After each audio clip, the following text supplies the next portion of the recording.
Hello and welcome back to the cesspool, and welcome back to the 25 Days of Christmas. Merry Christmas, Happy New Year's, Happy Holiday. Whatever you celebrate, I hope it's a good one. And, okay, we have returned to the carpet, the way that it should be, back on the floor. This is the way that it should be. I'm so sorry about yesterday. I didn't know what came over me. I started showing stuff other than the floor, and I think that really confused people. So we're back on the floor, and we're going to be talking and taking apart old video game boxes. Back to the classics. We know what works here. We're doing it again. But this is not really just about the unboxing, which I'll go through everything, of course. But it's also the game itself. It's a very weird one. So the game itself is Dragon's Lair for the Game Boy Color. So first of all, yes, we're taking a look and seeing, how this applies to both the original Game Boy and the Color. How their boxes were done, and they're pretty interesting. There's a lot of them out there. This is a nice example, but there's plenty of them out there. But this game, I'm gonna pop it in the old Game Boy Horror Color right here. And we're going to see exactly how this plays. Because if you don't know Dragon's Lair, it was created by Don Bluth, who's a very famous animator. And essentially, it was an arcade game that used already pre-animated cutscenes where you would basically do QuickTime events. It's really the first QuickTime event game that I can think of. And it was executed beautifully. The artwork, the animation was absolutely amazing. It was an incredibly difficult game because, this is the early 80s. You had to be extremely precise with those QuickTime events. And you had to pick the right event because, they would give you a not a menu, but let's say you had to decide where to go, up, down, left or right. You would have to pick one of them really quickly. And whichever one you got, if you did it wrong, done. Game over. You gotta start the whole damn thing over. So you'd have to remember everything. If you did remember everything, yeah, it's a pretty damn easy game. You would still have to complete the QuickTime events in time, or else you would just die. But that's pretty much that's the game. You're rescuing Princess Jasmine. It's a classic. A fairy tale kind of a fantasy experience. And yes, again, this is a really, really pretty example of the box. And even this box art does not do the artwork in-game justice. However, this is pretty accurate to how it looks in the arcades. There's Princess Jasmine up there. And it's it's your classic fantasy style. Dragon's Lair on the side. And on the back here, there's your dragon. Only on the Color. This did not work on the original Game Boy. Because goddamn, this this would really, really. I honestly don't think this would be awful on the original Game Boy, just because of the screen alone. I think the refresh rate of this game is a little bit too much for the original Game Boy. So it is for Game Boy Color only, which is there were a lot of these, but. Usually, even if it said Game Boy Color, it would work with the original Game Boy. However, this one doesn't. So that's kind of a unique thing about it. It's kind of like the new Nintendo 3DS games in that way.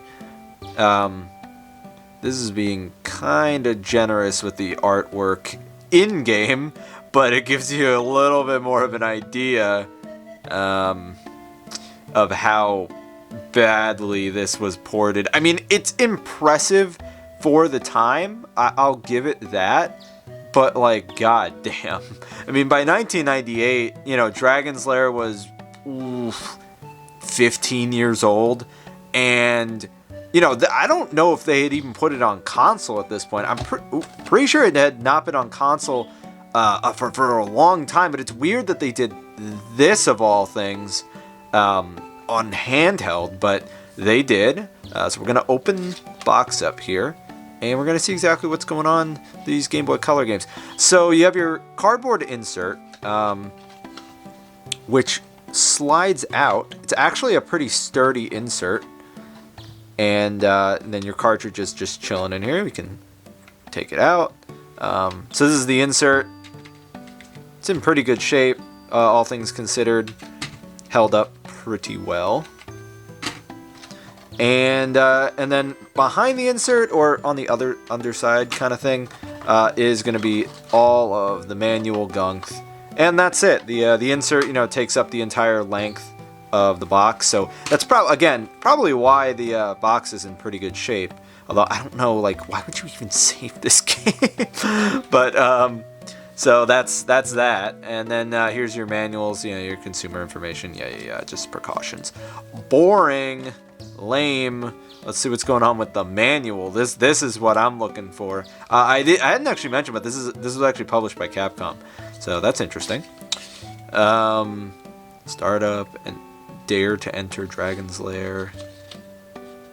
So it's it gives you the story and how to play. There's a slow mode in this version. Oh no, there's a tutorial. I'm sorry. There's not that much to learn as far as how to play. They do actually have screenshots of the game. This is probably screenshotted off of a Super Game Boy or something, I would imagine. Which was the Game Boy attachment for the Super Nintendo. So that's actually kind of cool.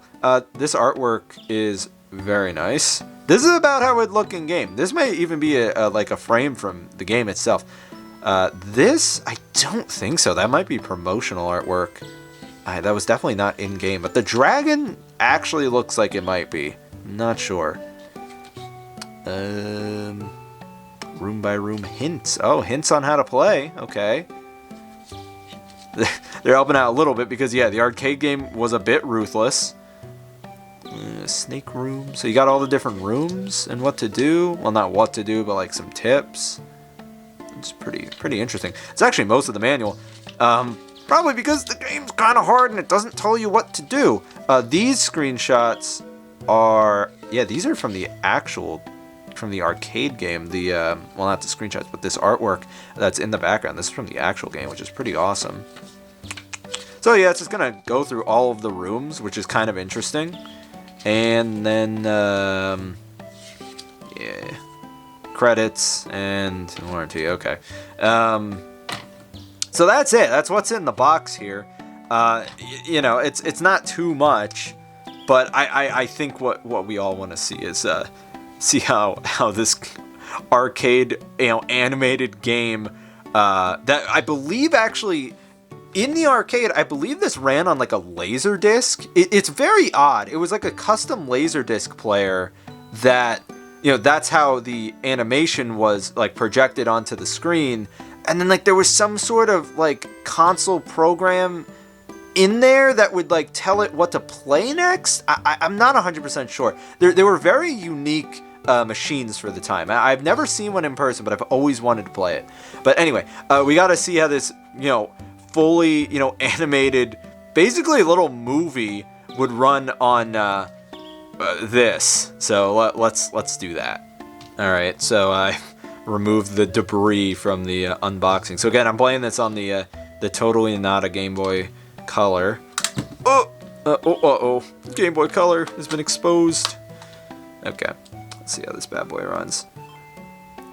All right, 2000.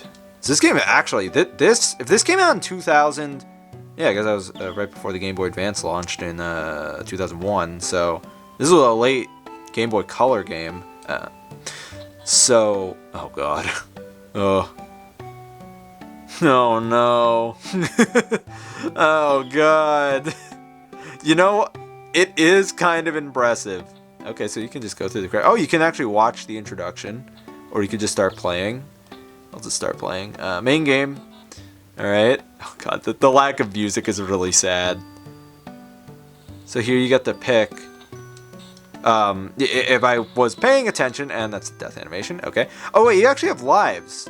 I could have sworn in the original game you didn't, but maybe you did. I don't know. Okay. Actually, I think you're right. I think there was. I think there was. I think I'm right. I think I'm wrong. I mean. All right. So swing. Okay, next thing, I gotta pick a room. And I think I died because I wasn't paying attention. I think I would need to very quickly go to the arrows. Now, in the like modern remaster, it kind of helps you with what to do. But here on Game Boy Color, it's rougher than the original. So here, I picked, I made it through. And then now I have to time when to go. I didn't time when to go. All right, well, we'll give her one more try. Let's get through it. Let's see. Where are we now? Well, this is where, you know, this is not exactly very easy to play at all. It's actually jumping me through. All right, I made it through there.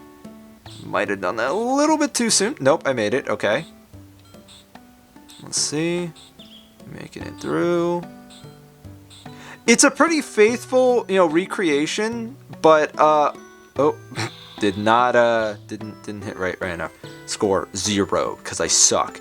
But anyway, that's pretty much the game. It is a very faithful recreation of Dragon's Lair on Game Boy Color. But like, man, you know, were they kind of pushing this? Because you know, I imagine that they recreated all the animations for the Game Boy Color. I can't imagine that they tried to like compress the original.